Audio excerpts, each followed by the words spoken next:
બોટાદના ગઢડાની પવિત્ર ઘેલુ નદીના પટમાં કુંભણવેલનું સામ્રાજ્ય જોવા મળી રહ્યું છે। સ્વામિનારાયણ સંપ્રદાયના યાત્રાધામ ગઢડામાં ખુદ ભગવાન સહજાનંદ સ્વામીએ પવિત્ર ઘેલુ નદીને ઉન્મત્ત ગંગા નામ આપ્યું હતું। હાલ નર્મદા ગટરના પાણી પણ ભળી ગયા છે। નદી પ્રદૂષિત થઈ છે, સાથે નદીના પટમાં કુંભણવેલનું સામ્રાજ્ય જોવા મળ્યું છે।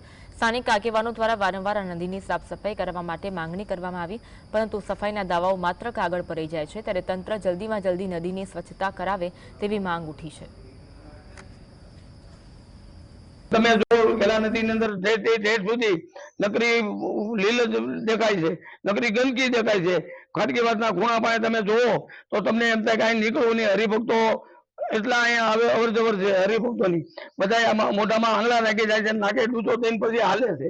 તો આ અંગે રદ્દુ કરવા ગામની પ્રજાજનો ઈચ્છી રહ્યા છે કે તાત્કાલિક ધોરણે સફાઈનું કામ કરવામાં આવે અને ગેલા નદીમાં પૂરેપૂરી સફાઈ કરી કરોડો રૂપિયાની ગ્રાન્ટો એની પણ આવેલી છે, પણ કોણ જાણે હું થતું હોય।